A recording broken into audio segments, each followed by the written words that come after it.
नमस्कार, मैं डॉक्टर श्रद्धा वशिष्ठ आपका सबकी शिक्षा में बेहद स्वागत करती हूँ। स्कूल्स ऑफ स्पेशलाइज एक्सीलेंस के फॉर्म निकले हुए हैं। 9वीं कक्षा के लिए फॉर्म भरे जा रहे हैं और कक्षा 11वीं में बची हुई सीटों के लिए फॉर्म भरे जा रहे हैं। ऐसे में बच्चे और अभिभावक मुझसे ढेर सारे सवाल कर रहे हैं, तो सभी सवालों के जवाब मैं आज की वीडियो के माध्यम से आपको देने जा रही हूँ, जिसमें FAQs यानी कि फ्रीक्वेंटली आस्क्ड क्वेश्चंस की एक लिस्ट है जो खुद दिल्ली के शिक्षा विभाग ने जारी करी है, शेयर करी है, जो मैं आप सभी के साथ आज इस वीडियो के माध्यम से शेयर करने जा रही हूँ। सबसे पहला सवाल, which classes and specialisations will Doctor BR Ambedkar schools of specialise excellence offer, यानी कि कौन सी कक्षाएं और कौन सी specialisation school of specialise excellence के द्वारा बच्चों को ऑफर की जा रही हैं। सो 9वीं से 12वीं के लिए पहला AFPS armed forces preparatory school, दूसरा high and 21st century skills, तीसरा ह्यूमैनिटीज़, चौथा परफॉर्मिंग एंड विजुअल आर्ट्स और पांचवा STEM यानी कि science, technology, engineering and mathematics. अगला है कि कौन से बोर्ड के माध्यम से बच्चों को पढ़ाया जाएगा, तो इसका जवाब है जो बोर्ड के माध्यम से पढ़ाया जाएगा वह है DBSE यानी कि Delhi board of school education. तीसरा, क्या जो DBSE बोर्ड है इसकी मार्कशीट सर्टिफिकेट CBSE और दूसरे अन्य स्टेट बोर्ड्स के बराबरी की मानी जाएंगी, तो इसका जवाब है जी हाँ, वह उनकी बराबरी की एट पार मानी जाएंगी। तो बच्चों के दाखिले के लिए कितनी फ़ीस देनी पड़ेगी और कितनी स्कूल में फ़ीस लगेगी, तो कोई भी फ़ीस स्टूडेंट से नहीं ली जाएगी SOSC यानी कि स्कूल ऑफ स्पेशलाइज एक्सीलेंस में पढ़ने के लिए। अगला है कितने नंबर ऑफ SOSCs हैं, तो 44 इन्होंने लिखा है, 44, जिसमें से 15 STEM के, 12 humanities, 12 high and 21st century skills, 4 performing and visual arts और 1 आर्म्ड फोर्सेस प्रिपरेशन के।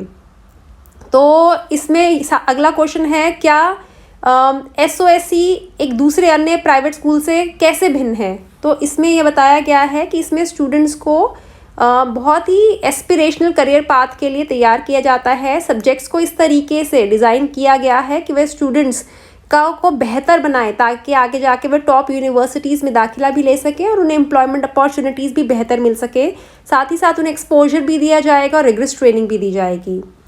आगे इसमें लिखा गया है कि कौन डेवलप करता है और कौन पढ़ाता है टीचिंग द स्पेशलाइज्ड कोर्सेज, तो इसमें बताया गया है कि उन्होंने रेप्यूटेड नेशनल और इंटरनेशनल डोमेन एक्सपर्ट से SOSC ने कोलैबोरेट पार्टनर करा हुआ है और उसके अकॉर्डिंगली करिकुलम बनाया गया है।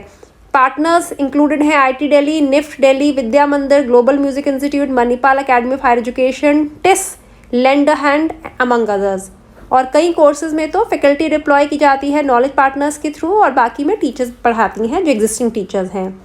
और मीडियम ऑफ इंस्ट्रक्शन क्या है, तो मीडियम ऑफ इंस्ट्रक्शन है इंग्लिश, इसलिए इंग्लिश मीडियम स्कूल्स हैं। और कौन सी बुक्स के माध्यम से पढ़ाया जाता है, तो बहुत तरह की बुक्स होते हैं, मल्टीपल रेफरेंसेस होते हैं, NCERT बुक्स के माध्यम से भी पढ़ाया जाता है। लेकिन स्टूडेंट्स को किसी भी तरह की टेक्स्ट बुक, वर्कबुक या फिर परचेज करने के लिए बियॉन्ड द मीन्स प्रोवाइड नहीं, मतलब बच्चों को एक्सपेक्ट नहीं किया जाता कि वे इतनी सारी बुक्स वगैरह खरीदें। अब एडमिशन कैसे होता है, एडमिशन होता है एक assessment of aptitude and interest होता है थ्रू टेस्ट, यानी कि एंट्रेंस टेस्ट होता है, उसके बाद एक ऑडिशन या इंटरव्यू होता है अगर ज़रूरत पड़ती है तो। एलिजिबिलिटी क्राइटेरिया क्या है, एलिजिबिलिटी क्राइटेरिया उन्होंने लिखा हुआ है कि सबसे पहले बच्चा दिल्ली का होना चाहिए, 50% सरकारी स्कूलों और सरकारी सहायता प्राप्त स्कूलों के बच्चों का दाखिला होगा, बाकी बच्चों पर अन्य स्कूलों के बच्चों का दाखिला होगा।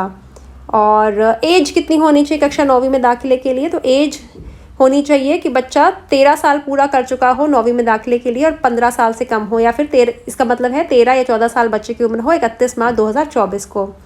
और आगे इन्होंने पूछा है रिजर्वेशन यानी कि आरक्षण मिलता है, तो वह कहते हैं वे हर तरह के नॉर्म और गाइडलाइंस फॉलो करते हैं डायरेक्टरेट ऑफ एजुकेशन के द्वारा जारी किए गए। तो बाकी है कि जो स्टूडेंट रिकॉग्नाइज प्राइवेट स्कूल्स के होते हैं क्या वह इनमें दाखिला ले सकते हैं, तो इसमें लिखा हुआ है कि ले सकते हैं, लेकिन वह दिल्ली के होने चाहिए और उनका स्कूल रिकॉग्नाइज्ड होना चाहिए। डॉक्यूमेंट्स क्या क्या चाहिए होते हैं, तो स्टूडेंट्स को एक अपनी फ़ोटो अपलोड करनी होती है और एक स्कैन फोटोग्राफ ऑफ सिग्नेचर चाहिए होता है। और उसके अलावा आगे लिखा है एप्टीट्यूड टेस्ट के संबंधित इन्फॉर्मेशन कैसे मिलती है और उन्हें कब कंडक्ट किया जाता है, तो उन्होंने कहा है कि एप्टीट्यूड टेस्ट जिससे संबंधित जो इन्फॉर्मेशन होती है वो रजिस्ट्रेशन क्लोज होने के बाद मिलती है। एडमिट कार्ड की जानकारी दी जाती है, टेस्ट सेंटर्स में होता है जो दिल्ली में ही होते हैं, और इसके बारे में जानकारी फ़ोन के माध्यम से, ईमेल के माध्यम से विद्यार्थियों तक पहुंचाई जाती है। और यह भी कहा जाता है कि रेगुलरली डायरेक्टर ऑफ एजुकेशन की वेबसाइट को चेक करें। कोई परेशानी हो तो ऐसे में क्या कर सकते हैं, स्टूडेंट्स अपनी मेल कर सकते हैं। और आगे जो है आर्म्ड फोर्स प्रिपरेटरी स्कूल संबंध में जानकारी है, स्टेम से संबंधित, ह्यूमैनिटीज़ और परफॉर्मिंग एंड विजुअल आर्ट से संबंधित, high and 21st century skill से संबंधित भी जानकारी है। और नीचे SOSC का एक ईमेल आईडी है SOSC@doe.delhi.gov.in। कोई भी आपको क्वेरी है, कोई शंका है, कुछ जानना चाहते हैं, आप यहाँ मेल कर पता कर सकते हैं। तो मैं जल्दी से आपको थोड़ा सा और बता देती हूँ कि जो आर्म फोर्सेस प्रिपरेटरी स्कूल हैं, क्या वे रेजिडेंशियल हैं? जी हाँ, ये कोएड रेजिडेंशियल स्कूल है, लड़कों लड़कियों का अलग अलग हॉस्टल है। क्या एक्स्ट्रा और स्पेशल क्लास प्रोवाइड करते हैं कॉम्पिटिटिव एग्जाम्स की? तो वह SSB training cycle, personality, capsule, English spoken, verbal expression, सबके संबंधित जानकारी और क्लासेस प्रोवाइड करते हैं। तो इसमें जो बाकी खर्चे होते हैं दिन हर रोज़ाना के, उनका खर्चा कौन देता है? तो कोई खर्चा भी विद्यार्थियों को नहीं देना, चाहे वो बोर्डिंग है, लॉजिंग है, यूनिफॉर्म है, ड्रेस है, किट्स है, सभी राज्य सरकार उसके बाद उसका खर्चा देगी। अब स्टेम के बारे में बताती हूँ कि जो नॉलेज पार्टनर होगा उसका क्या रोल होगा मेरे बच्चे की शिक्षा में। तो नॉलेज पार्टनर गाइड करेगा स्टेम SOSC को कि स्टूडेंट्स जो अप्लाई करा है, जिन्होंने साइंस और मैथमेटिक्स को, प्रिपेयर कैसे करें एंट्रेंस एग्जाम के लिए फॉर GEE और नीट के लिए। ह्यूमैनिटीज़ में what will happen in the humanities beyond the foundational curriculum. तो इसमें आगे लिखा हुआ है कि वो आगे 2 सब्जेक्ट्स के बारे में, system and society, world of work, इन सब के संबंधित जानकारी दी जाएगी। नॉलेज पार्टनर्स कैसे स्ट्रेंथन करेंगे, मतलब teaching and learning process humanities में, तो उसके बारे में जानकारी भी दी हुई है कि रीनो नॉलेज पार्टनर्स होंगे, वो ऑन बोर्ड होंगे, सपोर्ट करेंगे करिकुलम डेवलपमेंट में, लर्निंग में। और लीडिंग स्कूल यूनिवर्सिटीज़ डिज़ाइन और deliver robust and rigorous social science curriculum करेगी। और उनके test Vasant valley Ashoka university इनके knowledge partner. What skills will be given to the students से क्या क्या स्किल्स बेहतर होंगे, तो उनके फाउंडेशनल और स्पेशलाइज करिकुलम से संबंधित उनके स्किल्स बेहतर होंगे। वह training in research, analysis, critical thinking, collaboration और science, social science methodology with career related skills में उन्हें रिगरस ट्रेनिंग दी जाएगी। और परफॉर्मिंग एंड जल्दी से मैं आपको परफॉर्मिंग एंड विजुअल आर्ट्स के what art performs will be offered by PVA-ASSC music, visual art, film making, acting and media services. बच्चों को किस बेस पे असेस किया जाएगा, सिलेक्ट किया जाएगा? पहले तो 2 असेसमेंट होंगे, तरीके होंगे, लिटरेसी, न्यूमेसी और क्रिएटिव एप्टीट्यूड के माध्यम से। दूसरा स्टूडेंट्स के एप्टीट्यूड चूजन, उन्होंने एप्टीट्यूड जो उन्होंने चूजन आर्ट करे उसके लिए थ्रू पोर्टफोलियो सबमिशन और ऑडिशन एंड इंटरव्यू। और क्या स्टूडेंट सिर्फ आर्ट ही स्टडी करेंगे इसमें? नहीं, स्टूडेंट्स में क्या फाउंडेशनल कोर्स जो language, mathematics, science, social science से रिलेटेड है, 9 से 10 तक का वो करेंगे। 11th और 12th में फाउंडेशनल कोर्स होगा लैंग्वेज और कम्युनिकेशन का। और उन्हें एक रेंज ऑफ सब्जेक्ट्स होगा जो DBSE ने ऑफर करा होगा, वह भी चूज़ करना होगा। और अगला है कि स्टूडेंट्स को टेस्ट किया जाएगा चोजन आर्ट फॉर्म के लिए, और क्या उन्हें मार्क्स भी दिए जाएंगे ओवरऑल में। तो यस, स्टूडेंट्स को फॉर्मली असेस किया जाएगा लर्निंग लेवल्स पे जो उन्होंने सब्जेक्ट चूज़ करा उसके लिए, और उनकी रिपोर्ट कार्ड भी होंगी। तो किस तरह के एक्सपोजर के लिए एक्टिविटीज़ स्कूल के बाहर स्टूडेंट्स को फैसिलिटेट की जाएंगी? तो स्टूडेंट्स को एक्सपोजर दिया जाएगा, range of site visit to music studios, art galleries, stage production, competition, film studios as per the relevance to the chosen PVA subject. आगे लिखा है कि जो स्टूडेंट्स क्या वो अपना full time career chosen art form में, चाहे music, virtual art, film making, acting, media studios है, उसमें क्या वो कर पाएंगे? तो उसमें आगे लिखा भी हुआ है कि क्या क्या वो चोजन करियर कर सकते हैं।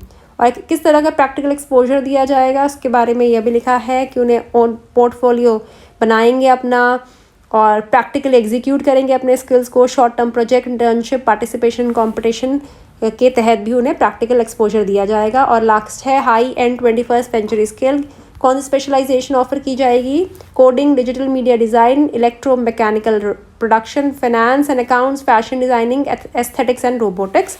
और स्टूडेंट्स क्या इसके बाद परस्यू कर पाएंगे अपने, will be able to pursue after studies in the school? हाँ, students higher education in any of the area specialisation pursue करेंगे, एम्प्लॉयमेंट भी कर सकते हैं और अपना बिजनेस भी स्टार्ट कर सकते हैं। और लास्ट जो क्वेश्चन है, किस तरह का सपोर्ट स्टूडेंट्स को दिया जाता है कि वो इंश्योर करें कि वो डेप्थ और कॉम्पिटेंसी उनकी बने रिक्वायर्ड स्किल में? तो लिखा हुआ है partnership with top organisations in the area of specialisation, lab, infrastructure, latest equipment, guest sessions का अरेंजमेंट किया जाएगा, master classes by industry experts to inspire students और deep industry linkages through internship projects etcetera. तो मैंने कोशिश करी है कि स्कूल ऑफ स्पेशलाइज एक्सीलेंस से संबंधित जितने भी FAQs है वे सारे आपको उनके बारे में बताऊं। और आप हर जगह नोट करेंगे यहाँ पे ASOSC लिखा होता है। A से मतलब है अम्बेडकर, क्योंकि बाबा अम्बेडकर को ये स्कूल समर्पित है, तो ASOSC इसीलिए लिखा गया है। और उम्मीद करती हूँ आपने ये वीडियो ध्यान से देखा होगा और आपको समझ आ गया होगा SOSC से संबंधित सारे जनरल जो सवाल पूछे जाते हैं उनके जवाब। उम्मीद करती हूँ इस वीडियो से आपको लाभ होगा। मुझे डॉक्टर श्रद्धा वशिष्ठ को इजाज़त दीजिए। नमस्कार।